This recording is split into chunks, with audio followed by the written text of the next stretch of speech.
ನಮಸ್ತೆ ಬಂಧುಗಳೇ, ಇವತ್ತು ನಮ್ಮ ಶಾಲಾ ವತಿಯಿಂದ ಒಂದು ಕ್ರೀಡಾ ಕಿರಣ ಕಾರ್ಯಕ್ರಮವನ್ನು ಏರ್ಪಡಿಸಿದ್ವಿ. ಅಂದರೆ ಮಕ್ಕಳ ಸರ್ವಾಂಗೀಣ ಅಭಿವೃದ್ಧಿ ಹೊಂದಬೇಕು, ಉನ್ನತಿ ಹೊಂದಬೇಕು ಅಂದರೆ ಎರಡು ರೀತಿಯ ಶಿಕ್ಷಣ ನಾವು ಮಕ್ಕಳಿಗೆ ನೀಡಬೇಕು. ಒಂದು ಶಾರೀರಿಕ ಶಿಕ್ಷಣ, ಮತ್ತೊಂದು ಬೌದ್ಧಿಕ ಶಿಕ್ಷಣ ಅಂತೇಳಿ. ಶಾರೀರಿಕ ಶಿಕ್ಷಣ ಯಾವುದರಿಂದ ಲಭಿಸುತ್ತೆ ನಮಗೆ ಅಂತಂದರೆ ಯೋಗದಿಂದ ಇರ್ಬೋದು, ವ್ಯಾಯಾಮದಿಂದ ಇರ್ಬೋದು, ಅಥವಾ ಆಟಗಳಿಂದ ಇರ್ಬೋದು, ಕ್ರೀಡೆಗಳಿಂದ ಇರ್ಬೋದು. ದೈಹಿಕ ಸಾಮರ್ಥ್ಯವನ್ನು ಹೆಚ್ಚಿಸ್ಕೊಳ್ಳಿಕ್ಕೆ ಇವೆಲ್ಲವೂ ಅಗತ್ಯ.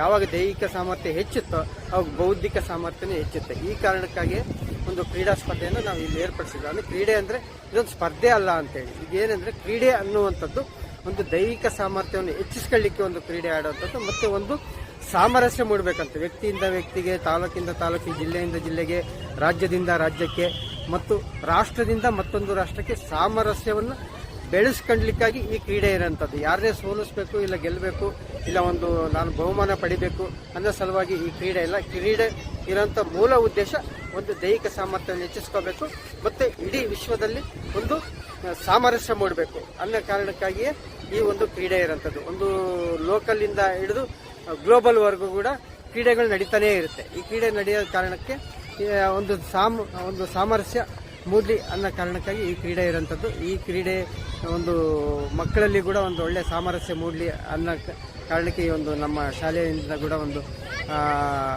ಕ್ರೀಡಾ ಕಿರಣ ಆಚರಣೆ ಮಾಡಿ ಅದರಲ್ಲೂ ಒಂದು ಸ್ಪರ್ಧೆ ಇರಲಿ, ಮಕ್ಕಳಲ್ಲೂ ಸ್ಪರ್ಧಾತ್ಮಕ ಒಂದು ಬೆಳವಣಿಗೆ ಬೆಳೀಲಿ ಅನ್ನೋ ಕಾರಣಕ್ಕಾಗಿ ಒಂದು ಸ್ಪರ್ಧೆ ಅಂತಲೂ ಕರಿತೀವಿ. ಇದರಲ್ಲಿ ಯಾರು ಗೆಲ್ತಾರೆ ಅವ್ರಿಗೊಂದು ಬಹುಮಾನ ಸಿಗುತ್ತೆ. ಅಂದರೆ ಗೆದ್ದರೆ ಅಂತಿಮವಾಗಿ ಸಾಮರ್ಥ್ಯರು ಇರ್ತಾರೆ ಅಂತಲ್ಲ, ಯಾವುದೋ ಕಾರಣಕ್ಕಾಗಿ ಅವ್ರು ಗೆದ್ದಿರ್ತಾರೆ, ಇನ್ಯಾವುದೋ ಕಾರಣಕ್ಕಾಗಿ ಕೆಲವು ಮಕ್ಕಳು ಸೋತಿರ್ತಾರೆ. ಆದರೆ ಇದೇ ಅವ್ರ ಸೋಲು ಗೆಲುವಿನ ಮಾನದಂಡ ಅಲ್ಲ. ಇದು ಮುಂದೆ ಸೋಲೋರು ಗೆಲ್ಬೋದು, ಗೆಲ್ಲೋರು ಸೋಲ್ಬೋದು. ಇದು ಅನಿಶ್ಚಿತ. ಇದು ಇವತ್ತಿಗೆ ಮಾತ್ರ ಈ ಕ್ರೀಡೆಯಲ್ಲಿ ಮಕ್ಕಳು ಒಂದು ಸ್ಪರ್ಧೆಯನ್ನು ಅನುಭವಿಸ್ತಾರೆ ಮತ್ತು ತಮ್ಮ ದೈಹಿಕ ಸಾಮರ್ಥ್ಯ ಎಷ್ಟೆಷ್ಟಿದೆ ಅಂತೇಳಿ ಅವ್ರಿಗೆ ಒಂದು ಮನವರಿಕೆ ಆಗುತ್ತೆ, ನಾವು ಎಷ್ಟು ಸಾಮರ್ಥ್ಯರಿದ್ದೀವಿ ಅಂತೇಳಿ. ಮತ್ತು ಎಲ್ಲ ಪಂಗಡ ಜಾತಿಯವರು ಕೂಡಿ ಒಟ್ಟಿಗೆ ಆಟ ಆಡೋದ್ರಿಂದ ಒಂದು ಸಾಮರಸ್ಯನೂ ಮೂಡುತ್ತೆ. ಇವೆರಡು ಮುಖ್ಯವಾದ ಅಂಶಗಳು, ಒಂದು ಸಾಮರಸ್ಯ, ಒಂದು ದೈಹಿಕ ಸಾಮರ್ಥ್ಯ ಹೆಚ್ಚಿಸ್ಕೊಳ್ಳೋಕ್ಕಾಗಿ ಈ ಕ್ರೀಡೆ ಕಿರಣ ಇರೋಂಥದ್ದು. ಹಾಗಾಗಿ ನಾವು ಸ್ಪರ್ಧೆ ಅನ್ನೋದಕ್ಕಿಂತ ನಾವು ಕ್ರೀಡಾ ಕಿರಣ ಅಂತ ಹೇಳ್ತೀವಿ. ಎಲ್ರಿಗೂ ನಮಸ್ಕಾರ. ಇವತ್ತು ನಾವೆಲ್ಲರೂ ಕೂಡ ಈ ಕ್ರೀಡಾ ಕಿರಣವನ್ನು ವೀಕ್ಷಣೆ ಮಾಡೋಣ. ಈ ಕ್ರೀಡಾ ಕಿರಣಕ್ಕಾಗಿ ಅನೇಕ ಪೋಷಕರು ಕೂಡ ಬಂದಿದ್ದಾರೆ. ಪೋಷಕರು ಸಹ ಮಕ್ಕಳನ್ನ ಕುರಿತು ಒಂದೆರಡು ಹಿತವಚನಗಳನ್ನ ನೀಡಿದ್ದಾರೆ ಮತ್ತು ಈ ಕ್ರೀಡಾ ಕಿರಣವನ್ನು ಪೋಷಕರು ಕೂಡ ಚಾಲನೆ ಕೊಟ್ಟಿದ್ದಾರೆ. ಅವರು ಕೂಡ ನನ್ನ ಅಭಿನಂದನೆ. ಬನ್ನಿ ಮಕ್ಕಳ ಒಂದು ಕ್ರೀಡಾ ಕಿರಣವನ್ನು ನಾವು ವೀಕ್ಷಣೆ ಮಾಡೋಣ.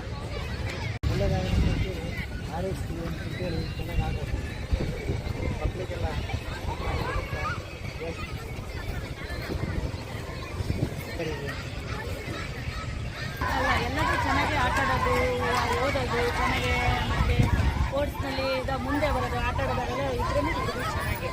ಇದನ್ನು ಒಂದಿನ ಸ್ಕೂಲಲ್ಲಿ ಚೆನ್ನಾಗಿ ನಡೆಸ್ಕೊಡ್ತಿದ್ದಾರೆ. ಆಟ ಒಂದೇ ಅಲ್ಲ, ಆಟ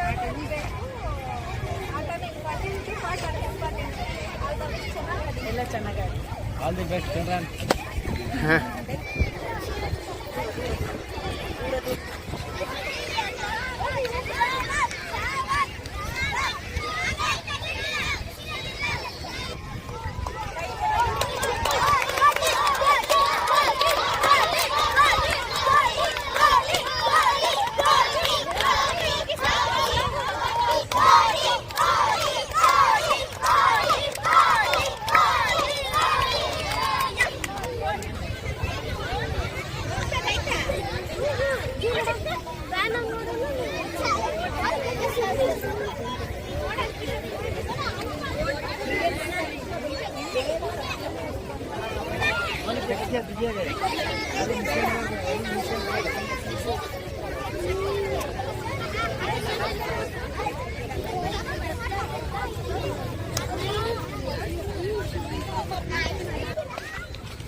ದೂರ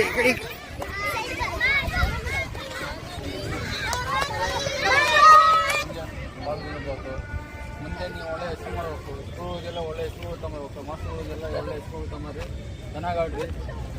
ಸರಿ.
ಕ್ರಿಕೆಟ್ ಅಭ್ಯಾಸ.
ಮುರುಘರಾಜೇಂದ್ರ ಇದಂತ ಕ್ರೀಡಾಂಗಣ.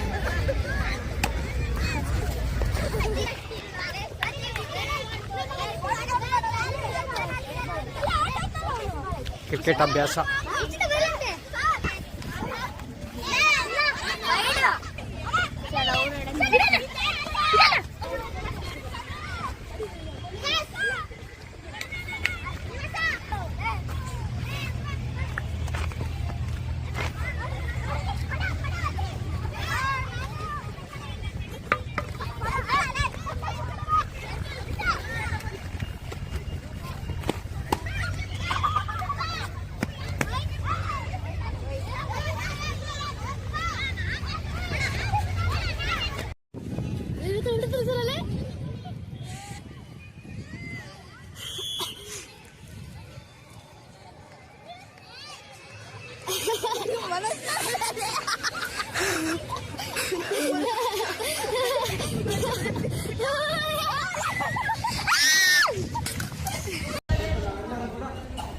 ಕ್ರೀಡಾ ಕೇಂದ್ರದಲ್ಲಿ ಭಾಗವಹಿಸಿ ಅದು ಭಾಗವಹಿಸಿದಾಗ ನಮಗೆ ಗೊತ್ತಾಗಿದೆ ನಮ್ಮ ದೈಹಿಕ ಸಾಮರ್ಥ್ಯ ಎಷ್ಟಿದೆ ಅಂತ ಇವತ್ತು ನಮಗೆ ಗೊತ್ತಾಗಿದೆ. ಅದು ಈ ದೈಹಿಕ ಸಾಮರ್ಥ್ಯವನ್ನು ಇನ್ನೂ ಹೆಚ್ಚು ಮಾಡಿಕೊಳ್ಳೋದು ಹೇಗೆ ಅನ್ನೋದ್ರ ಬಗ್ಗೆ ಯೋಚನೆ ಮಾಡುವಂಥ ದಿವಸ ಇದೆ. ಗೊತ್ತಾಯ್ತಾ? ನಮ್ಮ ದೈಹಿಕ ಸಾಮರ್ಥ್ಯವನ್ನು ಹೆಚ್ಚು ಮಾಡಿಕೊಳ್ಳಲಿಕ್ಕೆ ನಮ್ಮ ದೈಹಿಕ ಸಾಮರ್ಥ್ಯ ಇಷ್ಟಿದೆ, ಮುಂದಿನ ವರ್ಷ ಬರೋದಕ್ಕೆ ಇನ್ನೂ ಹೆಚ್ಚು ಮಾಡ್ಕೋಬೇಕು ಅನ್ನೋದಕ್ಕಾಗಿ ಈ ಕ್ರೀಡಾ ಕೇಂದ್ರ ಅಂತ ಹೇಳೋದು ಕ್ರೀಡಾ ಸ್ಪರ್ಧೆ. ಆಯಿತಾ? ನಮಗೆ ಗೊತ್ತಾಗಿದೆ ನಮ್ಮ ಸಾಮರ್ಥ್ಯ ಮುಂದೆ ಯಾವ ರೀತಿ